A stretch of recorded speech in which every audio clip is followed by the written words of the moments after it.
Hello everyone, my name is Crystal Mikakaw. In this video, we're going to discuss the evolution of the Philippines Constitution. To fully understand how the Philippine Constitution evolved, let's start with a definition of a constitution. What is a constitution? A constitution is a set of rules that guides how a country, state, or other political organization works.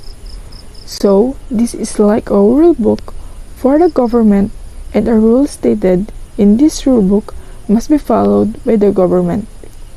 This document also creates the branches, the power, and the responsibilities of the government, and also contains the right of the people, and it is illegal for the government to violate this right. If they do, they will be punished by the law. The Constitution is also often known as the supreme law of the land. This means that it is the highest law in the country. The government cannot pass a law which goes against the Constitution. All law must be complied with the principle set out in a Constitution. Take note of this. No one, not even the President, can go against the Constitution. Here is a fun fact. Did you know that every February 2 is our Constitution Day? For those of you who are not aware of this, for every change in the Constitution, the President will release a proclamation to commemorate the day when the new charter will take effect. This day is called the Constitution Day. The latest Constitution of the Philippines was ratified on Feb 2, 1987. This is the reason why we celebrate our Constitution Day every 2nd of February. Now that we already know the meaning of the Constitution, let's move on to the importance of the Constitution. Why is it important for us to have a Constitution? First, it's to maintain law and order. Imagine our country without a constitution, it will be in chaos. We Filipino will be denied of our rights. An anarchy as possible. When we say an anarchy, it's a state of society without authorities or a governing body, so without someone who will lead us, our society will be in a total confusion. Second, an imposed rule and regulation. The Constitution serves as a guide to the government official in managing the government. It tells them the things that they should do and the things that they shouldn't do. Third, it protects the right and freedom of the citizen. If we're posting on Facebook, Twitter, or Instagram, right now, you are exercising your freedom of expression expressed in our Constitution. This is just one right. There are other rights that we can enjoy because of the Constitution. So we really need to be thankful to our Constitution. Fourth, it limits the power of the government. Without the Constitution, greedy officials will take advantage and the government will function according to its will, so it is a must for us to have a constitution. Now, let's move on to the evolution. The Philippine Constitution has evolved over time with previous constitutions, including the 1935 Commonwealth Constitution, the 1973 Constitution, and the 1986 Freedom Constitution, and earlier attempts such as the 1897 Constitution of Biak na Bato with the borrowed constitution from Cuba establishing the organs of the government. The Philippine Revolution led to the formation of an independent Philippine Republic with its own government, followed by the drafting of a constitution in 1898. The 1899 Political Constitution of the Philippines, written in Spanish, consisted of 39 articles divided into 14 titles, with 8 articles of transitory provision, and the 1987 Constitution had 18 articles and 22 sections, drawing influences from various other constitutions. The Malolos Constitution of the Philippines aimed to establish justice, provide for defense, promote welfare, and challenge Spanish colonial authorities, emphasizing the sovereignty of the people, their natural rights, popular sovereignty, freedom of belief, and the separation of church and state as a reaction to the dominance of the friars in the Spanish government. The unicameral Assembly of Representatives, elected every 4 years, held legislative power and had the right to impeach certain officials, while executive power was vested in the President, elected by a constituent assembly with no vice president. The 1899 Malolos Constitution was not enforced due to war, and after the Treaty of Paris, the Philippines became a U.S. territory until the establishment of a civil government in 1901, which included a bicameral legislature and a popularly elected Philippine Assembly.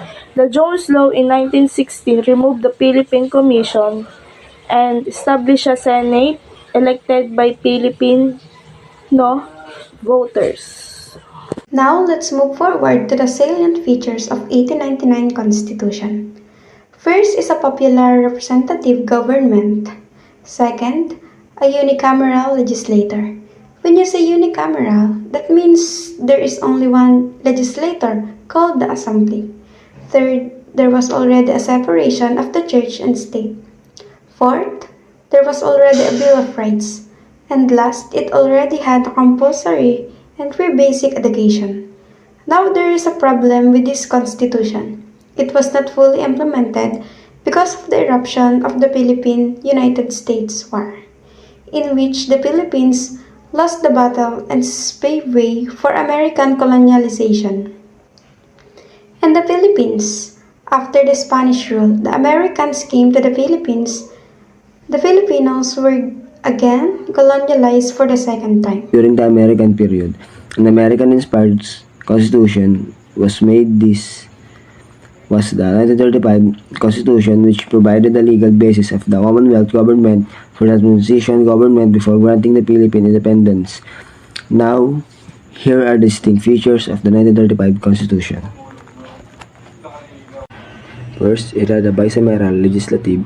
When we say bicameral, there are two legislators composed of Senate and the House of Representatives. Second, the President was elected to a 4-year term together with the Vice President without re-election. Third, it introduced the rights of suffrage, or the right to vote by male citizens of the Philippines who were 21 years of age or over and are able to read and write. Luckily, this right was extended to women as well. The 1935 Constitution was not the first constitution, but it was the first one to be fully implemented. However, the implementation was interrupted because of the Japanese occupation in the Philippines. During the American occupation in the Philippines, World War II broke out. The Japanese invaded the Philippines. For the third time, we will colonize again. After the Americans surrendered, the Japanese Republic was established and the new constitution was ratified in 1934 by the Filipino collaborators, who were called Kabisanan ng Paglilingkod ng Bagong Pilipinas, popularly known as the Kalibabi. This was now the 1943 Constitution, or the Constitution of the Japanese-sponsored Second Republic of the Philippines. Here are the salient features of the 1943 Constitution.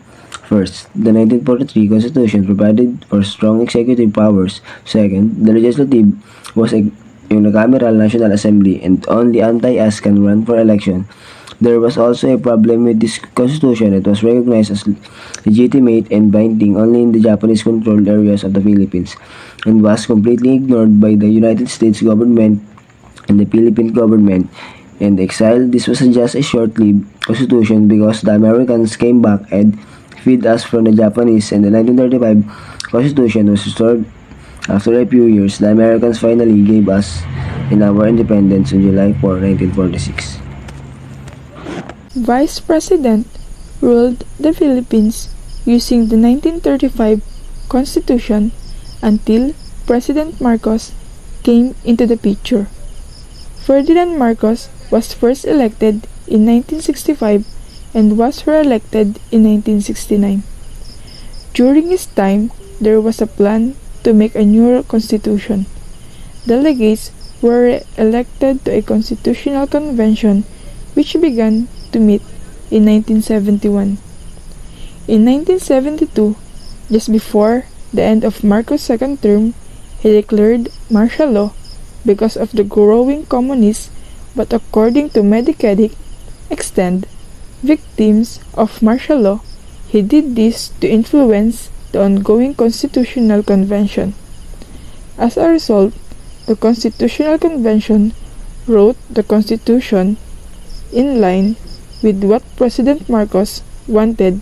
This was the 1973 Constitution.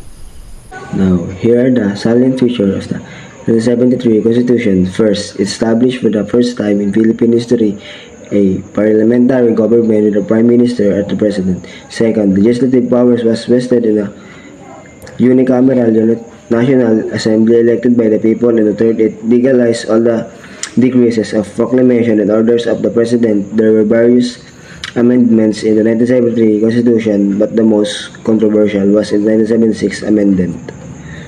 The 1986 Constitution is also known as their Freedom Constitution.